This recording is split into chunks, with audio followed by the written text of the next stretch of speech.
of Darren Bullock, who was relegated to the bench. And strikers Ifeanora and Georgian Dar came back from injury in place of Frederic Curvo and Steve Coe.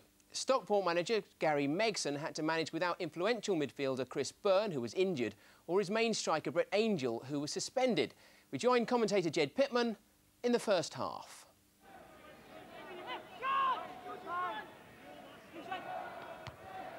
Well, one by Reeves. And two then by Dinning. It's a good-looking ball, and the goalkeeper came and then had to stay back. It could be costly. So close. In fact, it would have been an own goal because a corner has been given. Nash thought about it, then just stopped. And the ball going over his head. And Swindon very, very close to taking the lead.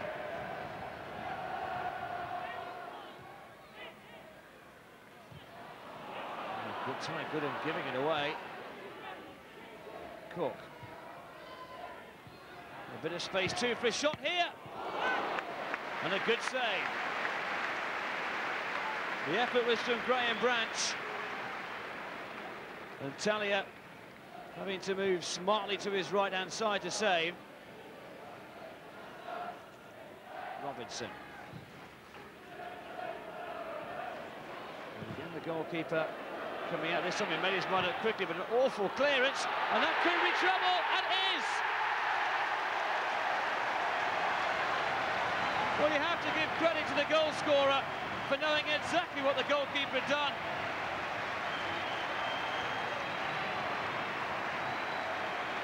Dreadful clearance. It should have been into row Z. As it was held back by Walters.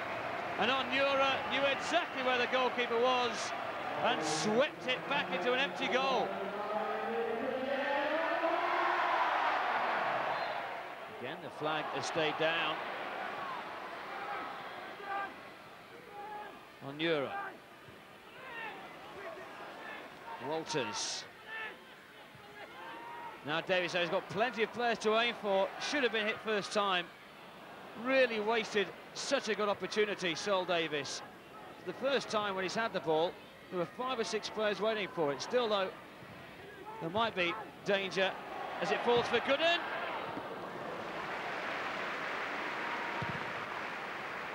Difficult on the volley, really. Flynn again. And the back cross as well, and an equally fine header, 1-1. Martin McIntosh with the goal. Wayne Phillips' cross, and beautifully made at the far post. A simple goal, balances the books. It's 1-1. Wilbraham takes on Robinson. Got good support in the centre too. Almost had support from a Swindon Town player. Willis it was, who almost gave Stockport the lead. Neatly knocked back down by Cook. Real panic suddenly in the Swindon Town defence to try and cling on to half-time, which is about 3 minutes away.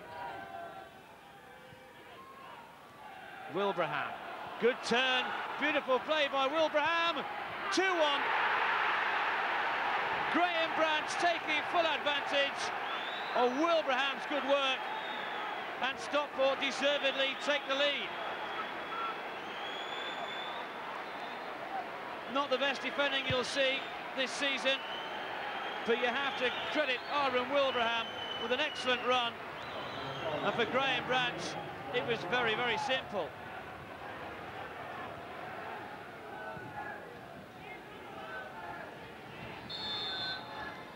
Foul by a combination of Burrows and Reeves on Ian Moore. So a chance in the opening minute of the second half for Stockport to extend their lead. And One of the players who gets in there. 3-1. Ian Moore. A perfect start for Stockport.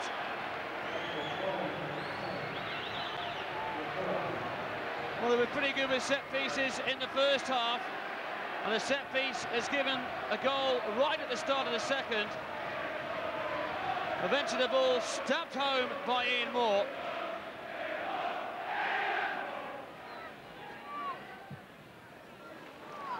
Good looking ball though from Leach to Robinson.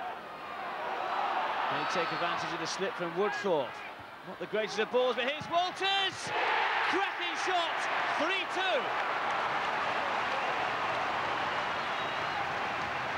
You won't see a ball struck any sweeter. And Swindon respond immediately. Robinson's cross wasn't the best, but it came back to Mark Walters, and the ball was always heading for the bottom corner of the net.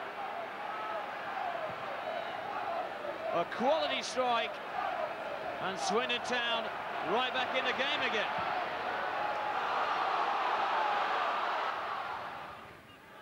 Wilbraham. Another throw in to the visitors. There's been no shortage of goals in recent games at the county ground. 5 in the Watford match, 5 in the Oxford game, and 5 in the Bristol City match, and 5 now here, although there could still be more.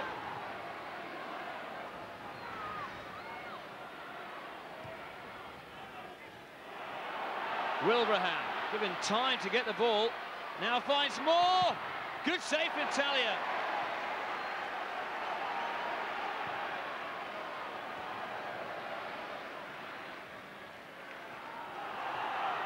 Leach. Finally the fans begin to get behind their team. It's been the Stockport supporters that have been heard of late. This is Burrows. Walters. Is he going to make the difference in this second half? Plays it to Robinson. Heading behind for a corner. Surely Swindon Town's last chance as the referee consults his watch. Headed towards goal, off the line! Sean Connolly with the important touch. A good deep corner. It looked like it might be going in, but there is the benefit of having a man on the goalpost. Okay, your predecessor said that there was not much wrong with the club the way he's left it. From only one game, what can you say? What have you seen that's good and bad? Well, I don't think there is a lot wrong. It's like any team, whether you're Swindon Town or Man United, if you concede soft goals, it's always an uphill task, and that's what we've done today. We conceded soft goals. I mean, you can go through the 3 goals really. I don't think there was enough pressure on the cross for the first goal, and yeah, you can give the lad credit. He's pulled off at the far stick and got a good leap on the ball and scored. But the other 2 goals, I mean, the ball was in the box for an eternity, and it was just a scramble. It's obvious where the problem lies. You know, the defence are a little bit, you know, they're not confident at the moment, and it's something we've got to put right.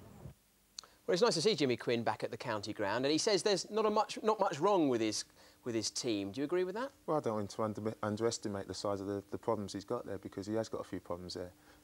The defence, I mean, he knows that. Yeah, they're giving away sloppy goals, not giving themselves a chance. You know, they scored 2 great goals.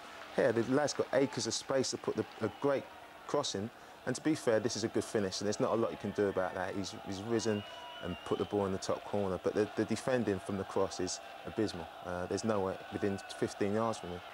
And here, the throw-in shouldn't be allowed to get into the front man's feet. I know it's a young lad, Sol Davis, and he should learn from that experience. You know, if he's a little bit tighter, the ball never gets there.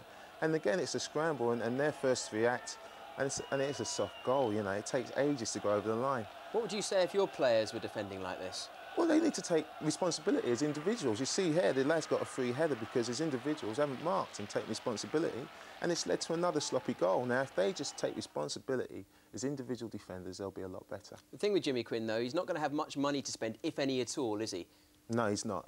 But I think the reason they've got Jimmy in there is because of his personality, his man management skills, and to get the best out of the players he's got, and I think he'll do that.